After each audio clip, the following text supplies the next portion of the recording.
Во тема 2 ќе разговараме со Зоран Василевски од социјалниот центар Дунја. Добре дојде. Добре најдов. Имено поводот за кој што разговараме во студиото е оној вчерашен протест, всушност мировен собир за поддршка на Палестина во оној конфликт кој што веќе речиси месец наназад е главна вест во светот. И тука постои една поделеност за тоа дали Израел е агресор, дали Палестина е онаа која што страда, дали терористички организации се оние кои што го злоупотребуваат целиот конфликт, па со тоа се пресметуваат со Израел. Зоран, да почнеме од она како социјалниот центар Дунја е оној кој што организираше мировен собир за Палестина.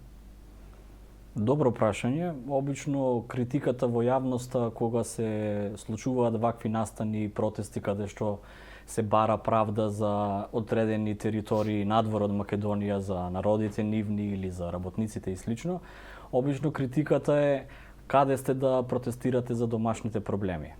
Тоа ние во минатото го правевме, патем делот социјалниот центар Дунја е и активистичкиот подкаст Гласни идеи. Па изминатата година го започнавме оној бран на протести против поскапувањето на струјата. Во екот на пандемијата организиравме неколку донаторски акции. Но, меѓу другото, ние сме и интернационалисти.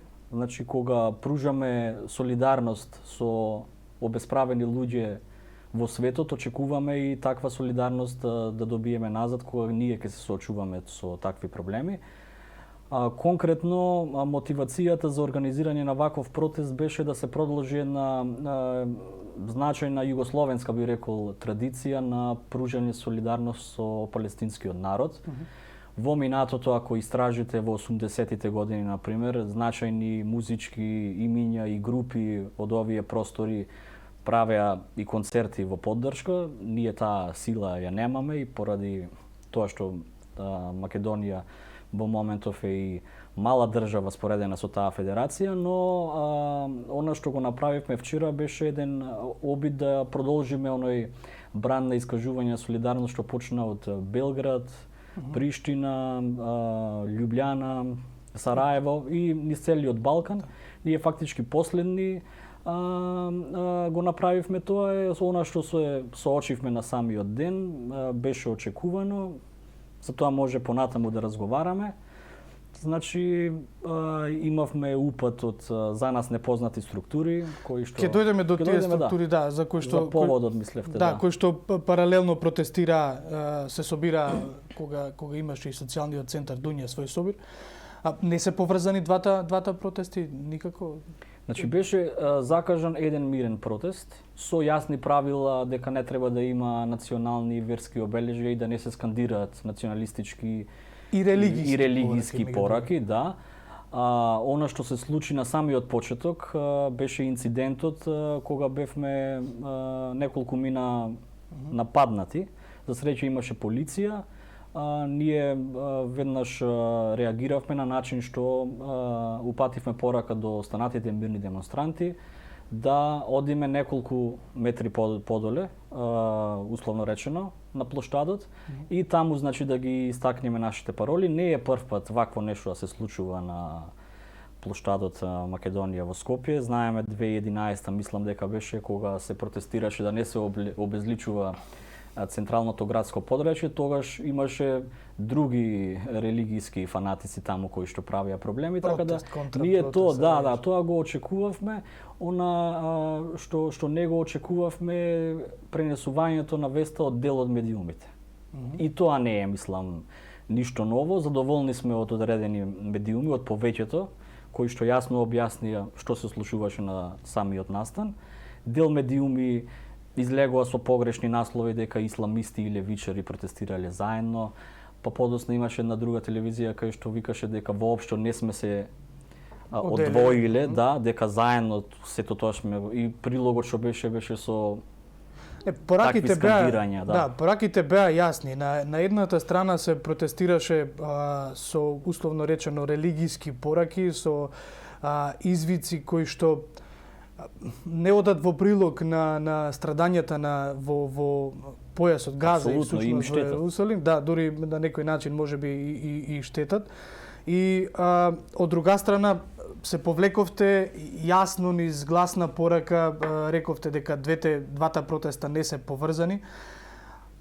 Колку сте изненадени од одзивот на протестот од вашата страна, оној кој што вие го организиравте, бидејќи овој другиот беше малку помасовен, меѓутоа таму имаше повеќе и здруженија или граѓани од различни струи кои што се собрале за да ја пренесе таа порака. Ова вашата мирнава, да речам условно, немаше многу голем одзив од наши граѓани. Како гледаш на тоа, бидејќи поделеноста во однос на тоа кој е кривиот, кој е напаѓачот, кој се брани помеѓу Израел и Палестина е и во нашето општество голема. И ако се земат и политичките пораки во предвид, ќе се види дека ние и по ова прашање имаме длабока поделеност. Апсолутно. Да. Дали тоа е можеби причината зашто на вашиот протест немаше толку многу луѓе?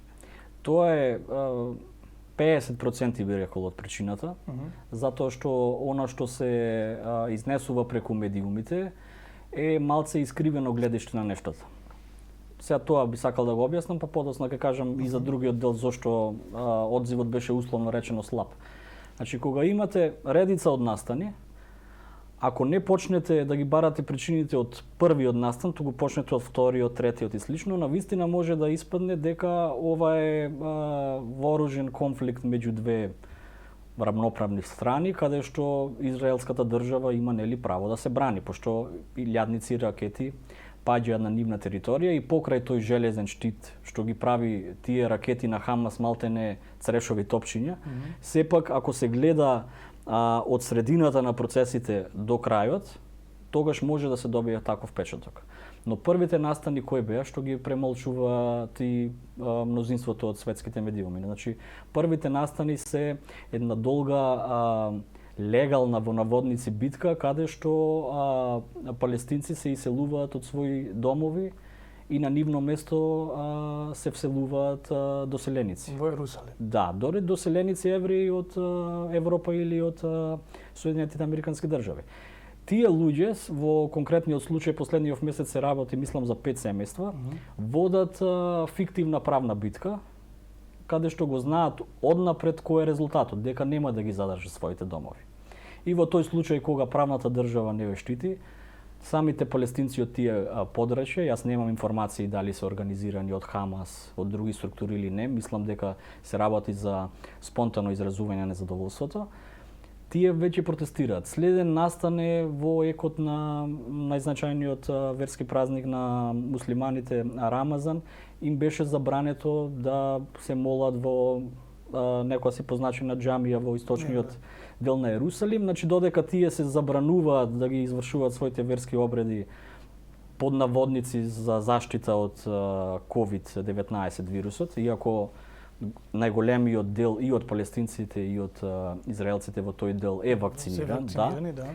Сепак, значи, наместо тоа има десничарски структури, радикално десничарски израелски структури, паравоени формации кои во тие населени места со палестинци во источен Ерусалим скандираат малтене и фашистички пароли против палестинците за они самите да се иселат. И сега, кој е нашиот главен проблем со таа група што протестираше со верски символи? Тие се очигледно поддржувачи на Хамас. Самата организација Хамас направи раздор во палестинската кауза со тоа што пред околу 15 години имаше отворен судир меѓу двете крила Хамас и Фатах. Фатах е онаа група од која што произлезе Јасер Арафат, кој што се обидуваше мировен процес да ги реши работите. И сега нашата перцепција како социјалисти, како напредни луѓе е дека токму Хамас врши големи злодела врз палестинската кауза и палестинците, со тоа што му дава причина на Израел пред јавноста, пред светската јавност, да каже дека еве ние сме нападнати и сега мора да возвратиме. Кога Израел возвраќа, тогаш резултатот од тие гранатирања што ги гледаме секој ден во Газа, утре ќе бидат етнички чисти територии. Оттаму луѓето бегаат во останатите делови каде што нема гранатирање. На израелска територија под тој железен штит навистина има и таму жртви. Ние сме против сите жртви, затоа сме за мирно решавање, но оттаму не може да дојде како резултат на ракетите етничко чистење. Така да ситуацијата е навистина комплексна и во моментов на тест е меѓународната заедница, конечно Советот за безбедност.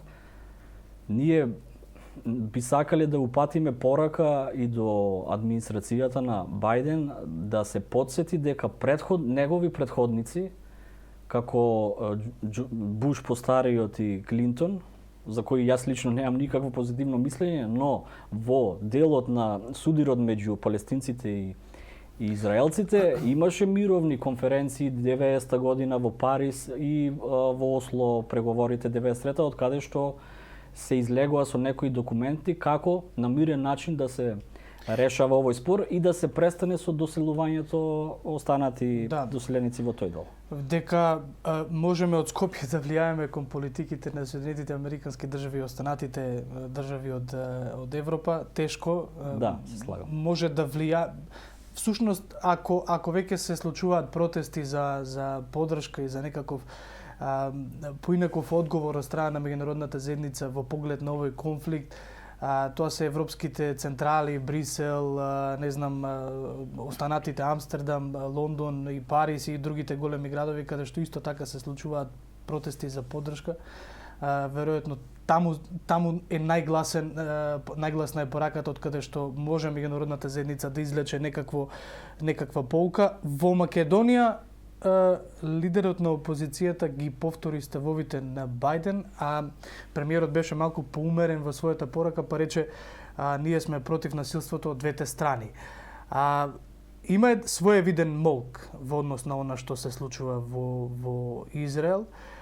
Израел е далеку по-мокна, далеку по-богата држава од Палестина, која што некои ќе речат нели дека нема ниту своја држава Палестина, туку е само еден народ кој што сам себе се произнесува. Каква поука можеме ние на нашите политичари да им дадеме, дали всушност ќе ја послушаат таа поука преку овие пораки и овие собери кои што се случуваат во Македонија и во државите и во градовите од Балканот? И за изненадување ли е тој, еве условно кажано, молк од големата? Воопшто не е за изненадување, затоа што ако гледаме на светско ниво, малте не се добива впечаток дека владите во светот го поддржуваат Израел, потоа што десничарската влада на Нетањаху, но народите на светот ја поддржуваат каузата на палестинците. Знаете во која смисла? Ние во никој случај не го негираме правото на Израел на своја држава. Ние сме свесни за страдањата на евреите низ сите милениуми. Особено во 19-тиот и 20-тиот век. И меѓународната заедница, поточно Обединетите нации, во 1947 година со резолуцијата 181 овозможуваат она што претходно било британска колонија Палестина да се формираат две држави за еврејскиот и за палестинскиот народ. Доколку подоцна оние настани кои што следеа одеа на штета на евреите, доколку сега беа во заменети улоги двата народа, да ги изгубеа тие војни евреите, а да победеа арапите, ние јас денес ќе бев во студио да ги бранам правата на евреите, на самоопределување и на основни права за живот таму, а вчера ќе бев на протестот во таа насока, но реалноста е сосем поинаква. Реалноста е сега таква што апсолутно по промените на меѓународна сцена дефинитивно Израел доби во светските лидери сојузник, така да нашите пораки кои ги истакнавме вчера на протестот беа повеќе морална одговорност да се даде поддршка на правото на луѓето да престанат таму да страдаат и да имат основни права, да не ги иселуваат од дома. Едноставно ние како граѓани кои што живееме на Балканот, свесни сме што значат етничките чистења на определени територии. Ако се почне да се направи краток преглед на 20-тиот век, ќе се види дека на Балканот имаше бегалски кризи и масовни етнички чистења на територии. И осуденици на тие апсолутно говорни лица на тие етнички чистења. Значи зборувам и од граѓанската војна во Грција навака, дури зборувам и претходно за судири од Грција, Турција, каде што имаше размени население, значи тие практики едноставно немаат место во 21-виот век. Да. Колку и тоа да звучи наивно, свесни сме дека процесите малте не се повторуваат со сета жестокот. Имавме во Блискиот исток ИСИС до пред некое време, значи враќање на некои практики од средниот век. Но цивилизираниот свет има морална обврска да го дигне својот глас и се согласувам со вас дека пораката посилна е токму во западните земји каде што протестираат граѓаните. Не сум целосно песимист дека нема да има ефект од овие протести, затоа што сме се свесни дека дури една војна во Виетнам преку масовни мировни протести беше завршена.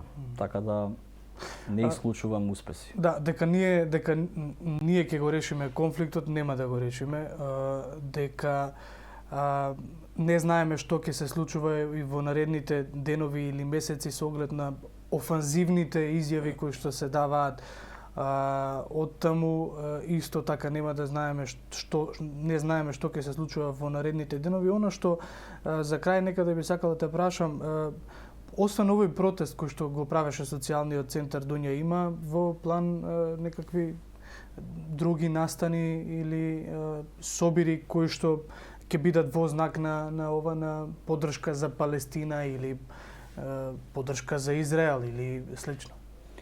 Така, значи, не ни е нас главна преокупација решавање на меѓународните проблеми, да. Фала Богу, да. Но дефинитивно јас лично чувствувам одговорност и другарите кои што сме таму ангажирани, на граѓаните на оваа држава да им ги отвориме очите за некои процеси во смисла да не ја гледаат сликата црно-бело. Во смисла дека сакаме да истакнеме дека ова не е поддршка што се дава на еден народ против друг народ. Затоа што имате и евреи во светот, многу од нив и познати филмски, музички уметници, кои што кажуваат да, ние сме евреи, но не го поддржуваме ова што го прави владата на Нетањаху. Од друга страна сме свесни дека во тешка заблуда се и поддржувачите на Палестина, кои што ги гледаат проблемите низ религиска призма, кои се поддржувачи на Хамас. Јас со сигурност ви тврдам дека десничарската влада на Израел не може да има подобар партнер од терористичката Хамас. Затоа што така и евреите, обични граѓани и работници таму се придобиени на страната на десничарската влада, кога гледаат дека секој ден паѓаат илјадници бомби. Фактички самите палестинци треба да почнат да се ослободуваат од јаремот на религискиот фундаментализам, а евреите и израелците треба сами да почнат да се ослободуваат од јаремот национизмот. Ние сме тука за македонските граѓани, преку гласни идеи спомнавте кои ќе ни бидат следни активности, може да направиме неколку дебатни емисии, сигурно дека нема да продолжиме со вакви протести, особено кога видовме што се случува на плоштадот. Тука би замолил и безбедносните сили во оваа држава да видат од каде тие луѓе дојдоа толку организирано таму. Ние сите отидовме како поединци, имавме значи едно особено место, дојдоа 2-3 групи со понад 100 души организирани од некаде. Така да има што да се прави и без да мислиме да го решиме тој конфликт, има што да се прави тука на едно просветителско ниво, јас би рекол. Особено што да не се луѓето во заблуда и да не се ствара меѓуетничка и верска религија без основа. Да. Зоран Василевски, социјален центар Дунја, благодарам на овој разговор. Сигурно ќе имаме прилика да разговараме и за други идеи од социјалниот центар Дунја. Имено не е ова прв пат да разговараме со представници на социјалниот центар Дунја. Утрински брифинг е отворен за идеите кои што ги имате таму, секако и да ги прикажеме во јавноста, бидејќи медиумите се партнер на ваквите собири, на ваквите мировни пораки предци. Ви благодарам на отвореност.